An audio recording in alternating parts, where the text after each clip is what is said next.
Imagina esto, los años 80, una época donde todo parecía querer llamar la atención.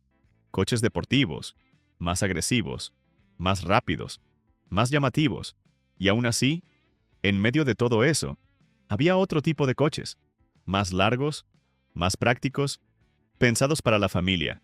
Coches que en teoría no estaban hechos para destacar. Pero algunos de ellos tenían algo diferente. Proporciones que hoy ya no se ven. Líneas que mezclaban elegancia con presencia y detalles que, con el tiempo, se volvieron casi imposibles de encontrar. Y lo más curioso es esto. Nadie hablaba de ellos. Nadie los miraba como algo especial. Pero hoy, cuando los ves con otros ojos, te das cuenta de algo muy claro. Algunas de las wagons más bonitas de los años 80 no intentaban serlo. Y aún así, lo eran. 1987 a 1989. Buick Electra Estate Wagon. Imagina esto. Finales de los años 80. Una familia preparando un viaje largo. Maletas entrando en la parte trasera. Niños acomodándose en la tercera fila. Y delante, un coche que no parecía tener prisa por llegar a ningún sitio. Largo. Imponente. Casi como si flotara incluso estando parado. El Electra no necesitaba llamar la atención, porque ya la tenía. Desde el primer vistazo, había algo diferente. No era agresivo, no era deportivo, pero tenía una elegancia muy particular. De esas que no dependen de excesos, sino de proporciones bien hechas.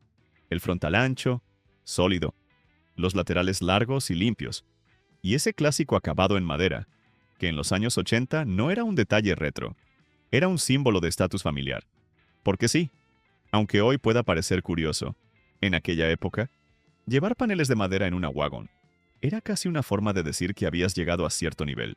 Pero aquí es donde se vuelve aún más interesante, porque el Electra no era solo grande, era una wagon de lujo, interiores amplios, asientos suaves, una sensación de confort pensada para recorrer cientos de kilómetros sin esfuerzo. Y hay un detalle que define perfectamente este tipo de coches. En los años 80, muchas familias americanas cruzaban estados enteros por carretera, y coches como este no eran una opción más, eran parte de la experiencia. Y bajo el capó, todo seguía esa misma lógica. Motores V8 como el 307, con alrededor de 140 caballos, no estaban hechos para correr, estaban hechos para durar. Pero aquí viene el contraste, porque aunque era un coche familiar, aunque estaba pensado para el día a día, tenía una presencia que muchos coches modernos simplemente no consiguen. No necesitaba ser llamativo, ni innovador, ni extremo. Solo necesitaba ser sólido. Y eso era más que suficiente. Hoy en día, cuando miras su valor actual, te das cuenta de algo curioso. No son coches inalcanzables pero tampoco son ignorados. Un Buick Electra Estate en buen estado puede moverse entre los $8,000 y los $18,000, dependiendo de conservación y originalidad. Y algunos ejemplares muy bien cuidados. Incluso superan eso. No por ser raros, sino por lo que representan. Porque este coche no es solo una wagon más. Es una cápsula del tiempo. De una época donde viajar no era solo llegar, era parte del recuerdo.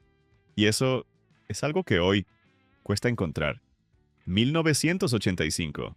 Oldsmobile Custom Cruiser. Imagina una mañana cualquiera en los años 80. Una calle tranquila, casas alineadas, y delante de una de ellas un coche que no pasaba desapercibido. No por ser llamativo, sino por su tamaño.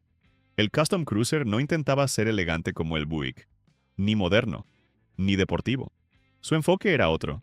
Era enorme, ancho, largo, con una presencia que hacía que todo a su alrededor pareciera más pequeño. Y eso no era casualidad. En aquella época, el tamaño todavía era una forma de estatus. No se trataba solo de espacio, se trataba de lo que transmitía. Cuanto más grande, más importante parecía. Y el Custom Cruiser entendía perfectamente ese lenguaje. Su diseño lo reflejaba sin complicaciones. Líneas rectas, proporciones gigantes. Pero aquí es donde se vuelve interesante. Porque este no era un coche que intentaba ser refinado en exceso. Era un coche que apostaba por la sensación de solidez. Interior amplio, asientos cómodos, una conducción suave. Todo pensado para largas distancias. Y eso tiene mucho sentido cuando entiendes el contexto. En los años 80, antes de que las SUVs dominaran el mercado, estas wagons eran el vehículo definitivo para familias grandes. Viajes largos, vacaciones, carreteras interminables. Coches como este eran prácticamente una extensión de la casa. Y bajo el capó, todo seguía esa lógica. Motores V8 como el 307, con cifras similares al Buick. No estaban pensados para impresionar en números, sino para ofrecer una conducción constante, sin esfuerzo. No era rápido, pero tampoco lo necesitaba. Y aquí aparece el contraste. Porque a pesar de ser un coche completamente familiar, tenía una presencia casi dominante. No era elegante, no era moderno, pero imponía respeto. Era el tipo de coche que no intentaba gustar. Simplemente ocupaba su lugar. Y eso, en los años 80, era suficiente. Cuando miras su valor actual, eso se refleja. Un Oldsmobile Custom Cruiser en buen estado suele moverse entre los $7,000 y los $15,000, con unidades mejor conservadas alcanzando cifras más altas.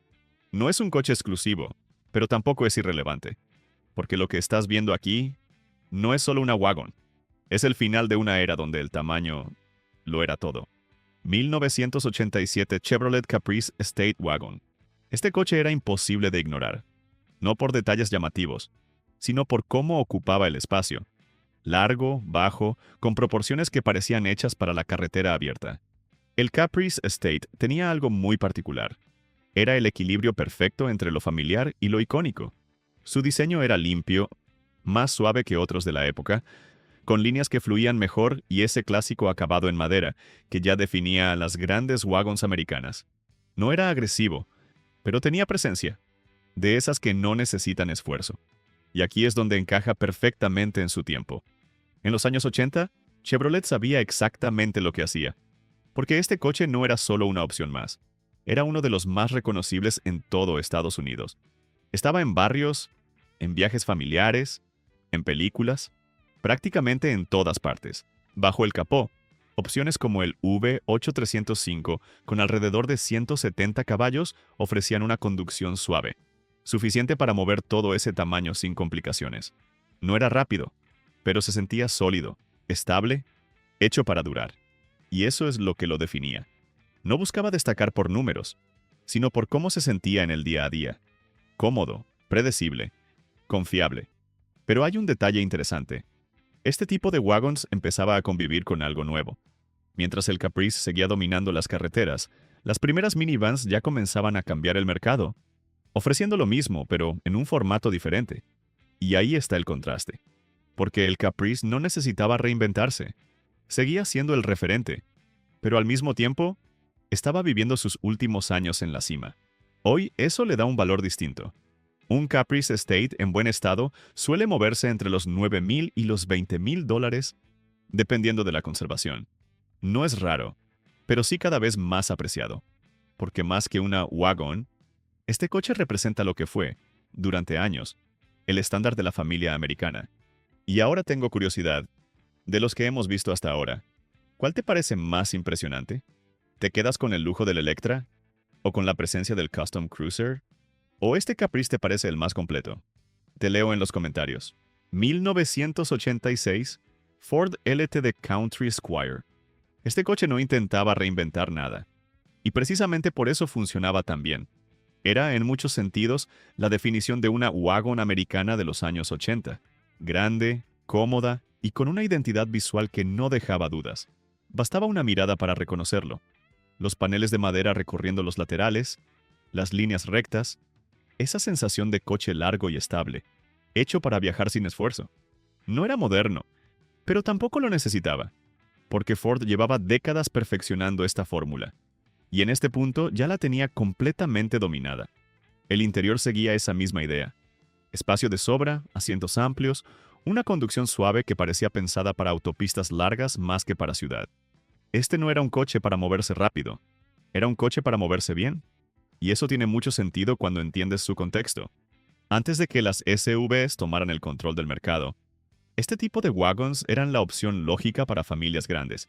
Práctico, cómodo y con una presencia que transmitía seguridad. Bajo el capó, motores V8 como el 302, con alrededor de 150 caballos. Ofrecían justo lo necesario. No destacaba por potencia, pero sí por consistencia. Aceleración progresiva, sin sobresaltos. Exactamente lo que esperabas de un coche así. Pero aquí aparece el contraste interesante, porque aunque era un coche completamente funcional, tenía una identidad muy marcada. No era solo otra wagon, era la wagon clásica americana. Y eso hoy se siente aún más, porque este tipo de diseño prácticamente desapareció. Cuando miras su valor actual, eso empieza a reflejarse. Un Ford L TD Country Squire en buen estado suele encontrarse entre los $8,000 y los $18,000, con ejemplares mejor conservados alcanzando cifras superiores. 1988 Mercury Colony Park. Este coche no buscaba destacar por tamaño, aunque lo tenía. Su enfoque era otro, un paso más hacia el refinamiento dentro de las grandes wagons americanas. El Colony Park compartía base con el Country Squire, pero desde el primer vistazo se sentía diferente, más limpio, más elegante, con una presencia menos ruda y más cuidada. Los detalles cromados estaban mejor integrados, las líneas se veían más suaves, y el conjunto transmitía una sensación más premium. Seguía teniendo los clásicos paneles de madera, pero aquí no parecían solo un rasgo tradicional. Parecían parte de un diseño más pensado, más equilibrado.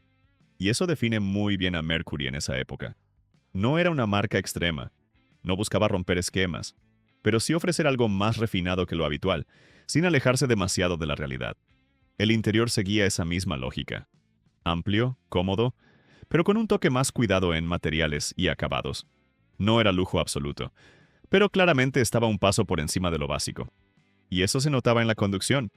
Motores V8 como el 302, con cifras cercanas a los 150 caballos. Ofrecían una respuesta suave, progresiva, sin esfuerzo. No había intención de ser rápido, pero sí de ser agradable en todo momento. Era el tipo de coche que no cansaba, que hacía largos viajes más fáciles, casi naturales. Y aquí está el contraste, porque aunque compartía base con otros modelos más comunes, este se sentía diferente. No por lo que hacía, sino por cómo lo hacía. Más silencioso, más equilibrado, más refinado. Y eso, en un segmento donde todo tendía a ser grande y funcional, marcaba la diferencia. Hay un detalle interesante que ayuda a entenderlo mejor. En los años 80, muchas marcas americanas estaban empezando a diferenciar más claramente sus gamas, y Mercury ocupaba ese espacio intermedio perfecto, más que Ford, pero sin llegar a Lincoln. El Colony Park es exactamente eso, y hoy eso le da un valor particular. Un Mercury Colony Park en buen estado suele encontrarse entre los $9,000 y los $19,000, con unidades bien conservadas subiendo aún más. 1986 Chrysler Town y Country. Este coche no parecía una simple wagon, y esa era exactamente la intención. Porque Chrysler aquí no estaba intentando competir solo con espacio o practicidad, estaba intentando elevar el concepto. El Town y Country siempre había tenido un nombre asociado a algo más refinado, y en los años 80 eso seguía siendo clave. A primera vista ya se sentía distinto, más elegante, más cuidado, con detalles que intentaban separarlo del resto. Los paneles de madera estaban presentes, pero aquí tenían un acabado más trabajado, más integrado. El frontal tenía más carácter, y el conjunto transmitía una sensación más cercana al lujo que a lo utilitario. No era el más grande, no era el más imponente, pero sí uno de los más intencionales. Y eso se notaba aún más por dentro. Interiores más cómodos, mejor terminados, con una sensación general de coche pensado para algo más que solo transportar personas. Bajo el capó, opciones como el V85, 2 litros con cerca de 150 caballos, mantenían la filosofía clásica. No era rápido, pero entregaba una conducción suave, constante, perfecta para largos recorridos. Pero aquí está el contraste interesante, porque aunque seguía siendo una wagon tradicional, ya se sentía como algo que estaba evolucionando. No rompía con el pasado, pero tampoco estaba completamente atado a él. Y eso hoy le da un valor especial. Un Chrysler Town y Country Wagon en buen estado suele moverse entre los $8,000 y los $17,000, con ejemplares muy bien conservados alcanzando cifras superiores. Y ahora quiero saber algo. De todos los que estamos viendo, ¿cuál te está sorprendiendo más hasta ahora? ¿Prefieres el enfoque más clásico de Ford y Chevrolet? ¿O este toque más refinado de Chrysler te parece más interesante? Te leo en los comentarios. 1986 Ford Taurus. Este coche no parecía encajar en esta lista, y sin embargo, es uno de los más importantes. Porque mientras todas estas wagons seguían una fórmula muy clara, grande, larga, con líneas rectas, el Taurus llegó para romper eso completamente. Más corto, más redondeado, más moderno. El diseño parecía venir de otra década. Superficies suaves, aerodinámica más trabajada, una silueta que dejaba atrás todo lo que definía a las wagons clásicas americanas. Motores V6 como el 3,0 litros, con cifras cercanas a los 140 caballos, ofrecían una experiencia distinta, más ligera, más ágil, más cercana a un coche moderno que a una wagon tradicional. No tenía el carácter suave y flotante de los V8 grandes, pero a cambio se sentía más fácil, más directa, más lógica. Y aquí está el contraste, porque aunque no tenía la presencia imponente de los otros, ni el tamaño ni el estilo clásico, era, en muchos sentidos, el coche más avanzado de todos. Y coches como este marcaron el camino hacia lo que vendría después. Cuando miras su valor actual, eso también se refleja. Un Ford Taurus Wagon, en buen estado, suele encontrarse entre los $5,000 y los $12,000, cifras más bajas que otros de esta lista, pero con un valor histórico enorme, porque este coche no representa el punto más alto de las wagons clásicas, representa el inicio de su transformación. 1982 AMC Eagle Wagon. Este coche no debería estar aquí. Y eso es exactamente lo que lo hace tan interesante. Porque mientras todas las demás wagons de esta lista seguían una fórmula muy clara, tracción trasera, tamaño grande, enfoque familiar puro, el AMC Eagle hacía algo completamente diferente. Tracción en las 4 ruedas. Sí, en 1982, mucho antes de que las SUVs dominaran el mercado, mucho antes de que la tracción integral se volviera algo común, este coche ya estaba resolviendo un problema que casi nadie más estaba viendo. Y eso cambia completamente la forma de entenderlo. A primera vista, parece una wagon más. Proporciones clásicas, líneas simples, incluso ese aire un poco discreto, casi olvidable. Pero cuando miras mejor, notas algo distinto. Y bajo el capó, motores como el 6 en línea de 4,2 litros con alrededor de 110 caballos. No buscaban impresionar, pero sí ofrecer algo clave: fiabilidad y control. Hay una curiosidad que lo deja claro. Muchos consideran al AMC Eagle como uno de los primeros precursores reales de las SUVs modernas. Y cuando lo ves así, todo encaja. Porque este coche no estaba intentando competir con las wagons. Estaba creando algo nuevo. Y eso hoy lo hace aún más especial. Un AMC Eagle Wagon en buen estado puede moverse entre los $10,000 y los $20,000, con unidades bien conservadas, subiendo incluso más, precisamente por esa rareza y ese concepto adelantado a su tiempo. Y cuando miras todos estos coches juntos, te das cuenta de algo curioso. Ninguno seguía exactamente la misma idea. Algunos apostaban por el tamaño, otros por el lujo, otros por la comodidad, y algunos incluso por el futuro. Ahora quiero saber algo. De todos los que vimos hoy, ¿cuál te parece realmente la wagon más bonita de los años 80? Te leo en los comentarios. Y si este tipo de coches te gusta, tienes que ver este video sobre las wagons más icónicas de los años 80. Porque ahí hay modelos que no solo eran bonitos, eran tan diferentes que hoy parecen de otro mundo. Y cuando los veas, vas a entender por qué siguen siendo tan recordados.